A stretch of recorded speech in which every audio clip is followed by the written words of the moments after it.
하나님께서 오늘 저희들에게 주신 말씀 신약 성경 빌립보서 4장 5절 말씀입니다.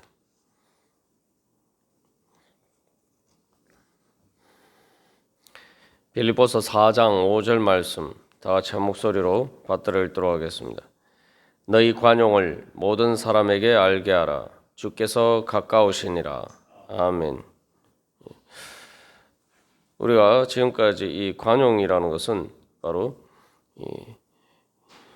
주 안에 서서 또한 바로 이 하나님의 영광과 그 권위에 근거해서 우리가 세상 사람들을 대하는 태도다, 그렇게 살펴보았습니다. 그래서 이 관용이라는 것은 높은 자가 낮은 자에 대해서 자기를 낮추는 그러한 태도입니다. 그렇기 때문에 이 관용은 바로 죄인인 우리들을 향하신 하나님께서 우리를 대하는 태도이며, 또한 예수님께서 십자가를 지신 바로 그 예수님께서 우리들을 대하신 자세이며, 또 그렇기 때문에 교회가 세상을 대하는 그러한 태도가 되어야 하는 것입니다. 그렇기 때문에 바로 사도 바울이 예수님을 본받으라, 또 자기 자신을 본받으라 라고 할 때에 바로 그 중요한 본받아야 될 점이 바로 이 관용입니다. 그래서 이 관용은 만왕의 왕 되신 하나님과 예수님을 본받는 그러한 태도입니다. 그래서 성경에서 시편 86편 5절에서 주는 선하사 사죄하기를 즐거워하시며 주께 부르짖는 자에게 인자함이 후하심이니이다, 이렇게 말씀하고 있는데, 바로 그때에 이 사죄하기를 즐거워하시며 라는 번역된 이 히브리어를 70인역 그 구약의 헬라어 번역에서는 바로 이 관용이라는 말로 이 에피케스라는 이 말로 번역하고 있습니다. 그래서 이 관용을 바로 하나님께서 우리를 용서하시는데, 우리를 용서하시기를 기뻐하시는 바로 그러한 하나님의 자비하심에 대해서 이야기할 때 그것이 바로 관용이라는 거죠.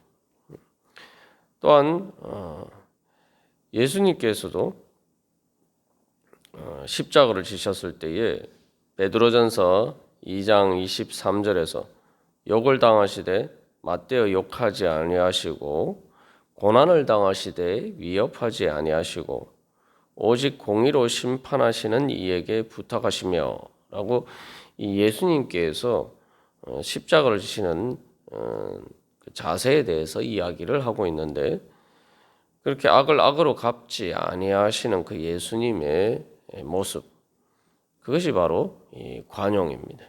그래서 사도 바울이 그의 죽으심을 본받아 그 고난의 참여함을 알고자 하여라고 이야기를 할 때 그것의 가장 중요한 자세는 바로 이 예수님의 관용인 것입니다. 그래서 사도 바울도 고린도후서 10장 1절에서 너희를 대면하면 유순하고 떠나 있으면 너희에 대하여 담대한 나 바울은 이제 그리스도의 온유와 관용으로 친히 너희를 권하고, 그래서 바울 자신도 고린도 교회에 대해서 권면을 할 때에 고린도 교인들을 대할 때 바로 관용으로 대한단 말이에요. 그래서 온유와 관용이다라고 하는데 같은 이 맥락에서 사용된 말입니다. 그렇다면은 이 우리가 그렇게 이 하나님을 또 예수님을 본받아서 관용의 사람들에 대해서 관용의 자세를 취할 때에 우리가 어떻게 그렇게 할 수가 있느냐? 그 사도 바울은 4장 5절 하반절에서 그 근거에 대해서 이야기를 하고 있습니다. 바로 주께서 가까우시니라. 우리가 이 말씀을 보면은 조금 얼핏 보면은 약간 좀 생뚱맞다. 갑자기 관용을 모든 사람에게 알게 하라 그렇게 말씀하고 갑자기 주께서 가까우시니라. 도대체 왜 이런 이야기를 하냐 그렇게 우리가 의아해할 수 있습니다만 이 바로 우리가 관용할 수 있는 근거가 바로 주님께서 가까이 계시다. 주님께서 가까이 우리와 함께 하신다. 바로 거기에 있다는 것입니다. 그래서 앞에서도 베드로전서 2장 23절에서도 예수님의 그 십자가를 지실 때 그 관용의 자세에 대해서 이야기를 하면서 오직 공의로 심판하시는 이에게 부탁하시며라고 이야기하고 있는데 바로 하나님께서 가까이 계셔서 또 곧 오셔서 바로 그 모든 것들을 심판하실 그러한 하나님을 믿기 때문에 관용할 수가 있다는 것입니다. 그래서 내가 심판하는 것이 아니라 하나님의 심판에 맡긴다는 거죠. 또 내가 또 심판한다고 해서 내가 제대로 심판할 수도 없을 뿐만 아니라 또 내가 심판한다고 하는 과정에서 내가 오히려 그 악의 괴략에 말려 들어갈 수가 있다는 거죠. 그 악의 괴략이란 게 무엇이냐? 바로 사탄이 노리는 가장 큰 수는 우리가 겉으로 보이는 것만 보고 이렇게 악을 악으로 갚게 되면은 말 그대로 악을 악으로 갚는다. 나도 그 악에 동참하면서 상대방이 나에게 악을 행하는 대로 나도 악을 행하면은 그게 바로 사탄이 노린 거예요. 그건 이제 그게 바로 마귀 작당이죠. 그래서 내가 악을 악으로 갚으면은 그 사람에게 내가 복수하는 것처럼 보이지만 실제로 마귀의 작당에 놀아나는 것입니다. 그래서 그것을 통해서 오히려 나도 그 악에 동참하게 만들고 악한 일을 하게 만들고 그것을 통해서 내가 바로 하나님께서 주시는 평안과 그러한 모든 은혜들을 잃어버리도록 만드는 그러한 일입니다. 그래서 예수님께서도 칼로 일어나는 자는 칼로 망할 것이다. 예수님께서 잡히실 때에 바로 그 말과의 길을 벤 베드로에게 예수님께서 그렇게 말씀하셨죠. 그래서 우리가 앞에서도 나누는 것처럼 괴물과 싸우다 보면은 괴물이 될 수도 있다. 이게 바로 그렇게 되지 않기 위해서 우리가 이 관용의 자세를 취해야 하는 것입니다. 내가 심판하는 것이 아니라 하나님께서 그 의로 어떻게 심판하시느냐, 그 하나님의 주권에 맡기는 것이죠. 오늘날도 마찬가지입니다. 오늘날도 예를 들면 어떤 사람들끼리 관계에서 문제가 있었을 때에 예를 들면 어떤 사람이 나에게 뭔가 내가 나한테 빚을 졌으니까 내가 가서 마음대로 그 집에 있는 것을 들고 온다. 그 사람이 나한테 내가 돈을 빌려줬는데 그 사람이 돈을 갚지 않으니까 내가 가서 그 집에 가서 아무거나 막 들고 온다. 그렇게 되면 문제거든요. 절도가 되죠. 오늘날 세상에서도 경찰이나 어떤 재판이나 여러 가지 공정한 법의 심판을 통하지 않고 자력 행사하는 것, 자력 구제라고 하는데 그것을 엄격히 금지하고 있죠. 그러다 보면 세상이 말 그대로 엉망이 되고 혼란 속에서 질서를 잃어버리고 또 그 가운데서 사적인 그렇게 그 사적 구제라고도 하는데 사적으로 자기 자신의 그러한 것들을 지키려고 하면은 말 그대로 복수가 난무하는 말 그대로 아수라장이 되고 맙니다. 그래서 세상에서도 그것을 이제 금지하고 공적인 공권력을 통해서 그런 일들을 처리하도록 하고 있죠. 우리가 그런 관점에서 우리가 또 이 말씀을 이해를 할 수가 있습니다. 그래서 이 주께서 가까우시니라 할 때 바로 주님의 주권과 능력과 그걸 믿기 때문에 바로 주님께서 가까이 계셔서 우리와 함께 하시고 또 마지막 날 우리 그 심판하실 공의로 심판하실 그것을 믿기 때문에 관용의 자세를 취할 수가 있다는 것입니다. 근데 특별히 또 그래서 여기서 사도 바울은 주께서 가까우시니라 요 헬라 문장상 주라는 말을 앞에 놓아서 이렇게 강조하고 있어요. 그래서 여기서 뭐 예수라고 하지도 않고 뭐 하나님이라고도 하지 않고 특별히 주라고 표현하고 있는 것은 말 그대로 하나님의 주권, 예수 그리스도의 그 주권을 이야기하는 거예요. 그 주권을 믿기 때문에 바로 관용의 자세를 취할 수 있다는 것입니다. 그래서 우리가 그리스도를 본받을 수 있는 이유가 뭐냐? 바로 예수님께서 다시 올 그 영광의 재림이 임박했다. 그러한 관점에서 먼저 우리가 이 말씀을 이해를 할 수가 있습니다. 그것은 바로 예수님께서 이 땅에 다시 오실 때에 그 모든 것을 완전하게 구원하실 그 부활의 능력이 이미 멀리 있는 것이 아니라 내 가운데서 역사를 하고 있다는 거예요. 그렇기 때문에 부활을 내가 이미 믿고 또 그 부활의 능력이 내 안에서 역사하기 때문에 그 증거가 나에게 있기 때문에 내가 당연히 그 십자가를 관용의 자세로 질 수가 있다는 거죠.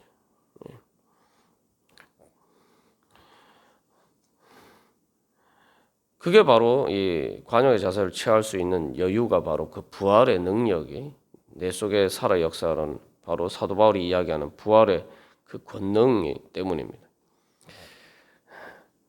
그래서 이 오직 공의로 심판하시는 이에게 부탁하신다.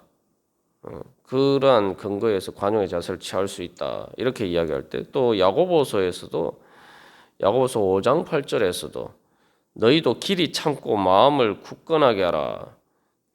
주의 강림이 가까우니라.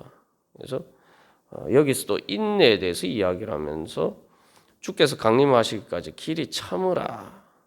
예.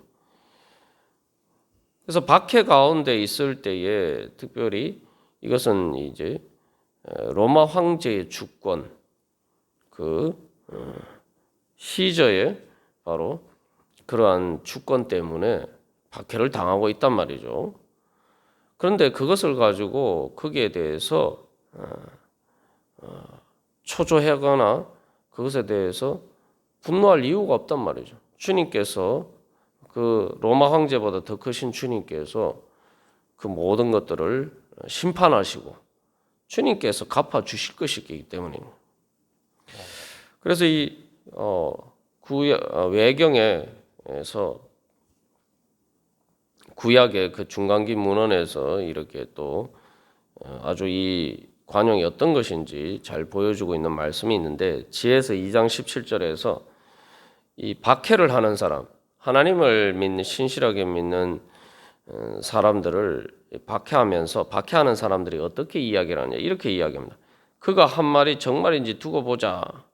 저기 이제 하나님이 진짜 살아 계시느냐. 그래서 하나님이 정말 심판하시는 그런 주권을 가지고 계시느냐. 진짜 그 말이 진짜인지 아닌지 한번 두고 보자 이 얘기죠. 그래서 그의 인생의 말로가 어떻게 될 것인지 한번 기다려 보자. 의인이 과연 하나님의 아들이라면 하나님이 그를 도와서 원수의 손아귀에서 구해 주실 것이 아니냐. 그러니까 한번 폭력과 고문으로 한번 시험해 보자. 그러면 그의 온유한 마음을 알 수 있을 것이며 인내력을 시험해 볼 수 있을 것이다. 입만 열면 주님이 자기를 도와주신다고 말해왔으니 그에게 아주 수치스러운 죽음을 한번 안겨보자. 이렇게 이제 비아냥되는 사람 그 말인데 의인을 하나님을 믿는 하나님의 주권과 심판을 믿는 그래서 자기의 믿음을 버리지 않고 박해 가운데서도 믿음을 버리지 않고 4장 1절에서 이야기하는 것처럼 주 안에 견고하게 서서 끝까지 믿음을 지키면서 참고 인내하는 그러한 사람들에게 대해서 이 박해하는 악한 사람들이 이런 식으로 이야기를 한단 말이죠. 여기서 지혜서 2장 19절에서 그의 온유한 마음을 알 수 있을 것이다. 인내력을 시험해 볼 수 있을 것이다. 라고 하는데 그 온유한이라고 번역된 말이 바로 이 관용이란 말과 같은 단어입니다. 이 말씀을 보면은 사도 바울이 말하는 지금 관용을 이야기하면서 주께서 가까우시니라 또한 말한 근거가 어디에 있는지 우리가 알 수가 있는 거죠.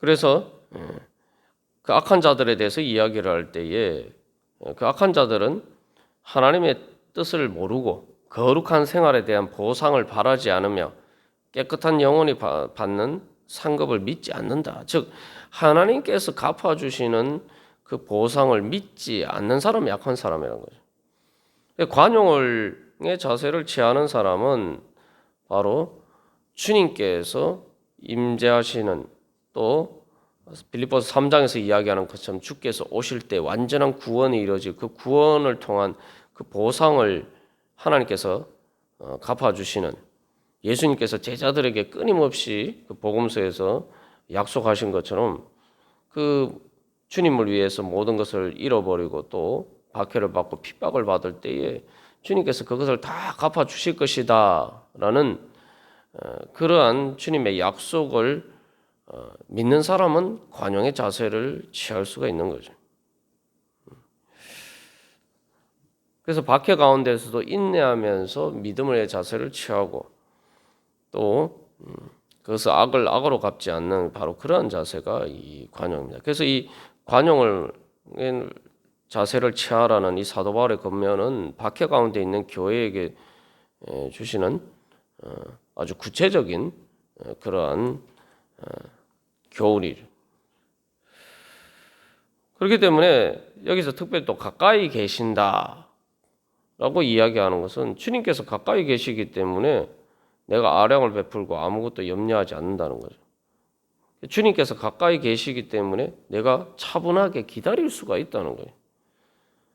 아무리 사탄이 악한 자들을 통해서 공격을 해도 이미 승리할 것이 확정되어 있기 때문에 마음의 여유가 있는 거예요. 이 다른 말로 하면 이게 그래서 관용의 자세를 왕이 취하는 자세다라고 이야기하는데 권력을 가진 사람, 힘을 가진 사람이 취할 수 있는 자세다라고 말씀드렸는데 박해를 받는 성도는 비록 인간적인 눈으로 보면은 피해자인 것처럼 보이지만 그러나 주님께서 그들을 위해서 싸워 주시고 또 구원해 주시고 이기실 것이기 때문에 바로 성도들은 그 예수님의 능력을 바라보긴다는 거죠. 그렇기 때문에 마음에 여유가 있는 거예요. 아무리 사탄이 악한 자들을 통해서 박해를 해도 하나님의 승리, 예수님의 승리, 복음의 승리가 이미 확정되어 있기 때문에 마음에 여유가 있는 거예요.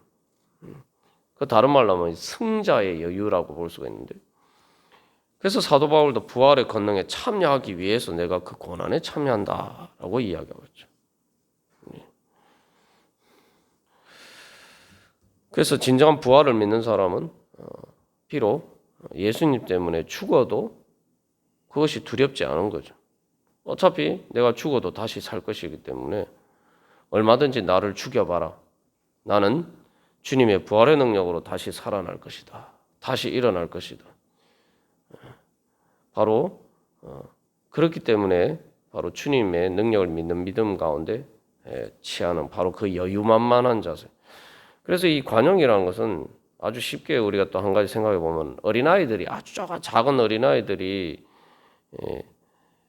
어른에 대해서 뭐 이렇게 뭐 이 공격을 한다고 해도 사실은 대부분의 어른들은 그냥 장난으로 받아들이고 말죠. 그걸 뭐 진짜 진지하게 뭐 같이 이렇게 막 싸우고 무슨 그렇게 생각하지 않습니다. 왜냐하면 그 아이의 공격이 어른에 대해서는 위협이 되지 않기 때문에. 그래서 오히려 그런 것들을 뭐 장난으로 받아들이고 또 버릇 없이 군다 하더라도 그것에 대해서 막 그 어른들이 같은 어른에게서 어떤 공격을 받는 것처럼 그렇게 심각하게 생각하지 않습니다. 그게 바로 관용의 자세예요. 바로 주님께서 가장 강하신 주님께서 내 뒤에 계시고 바로 내 옆에 계시고 가까이 계신다. 말 그대로 내 옆에 계시기 때문에 내가 두려워할 이유가 아무것도 없다는 거죠. 이미 승리는 보장이 되어 있기 때문에. 그래서 우리가 기도할 때도 마찬가지고. 그래서 오늘 우리가 삶을 살아갈 때에도 바로 이러한 관용의 자세를 취할 수 있는 내가 바로 그러한 믿음 가운데 서 있느냐. 정말 그러한 성령의 능력 가운데 내가 그것을 믿고 또 그 성령의 능력 안에 그 주님의 주권적인 능력 안에 내가 서 있느냐. 우리 자신들을 돌이켜 보면서 올 한 해도 이제 시작하면서 바로 그러한 마음의 여유를 가지고 주님께서 주시는 마음의 여유죠. 그게 바로 주님께서 주시는 평안입니다. 그 가운데 우리가 오늘도 올 한 해도 주님께서 주시는 뜻을 이루어가며 또 그 가운데 승리하시기를 간절히 소망합니다. 다 같이 기도드리시겠습니다.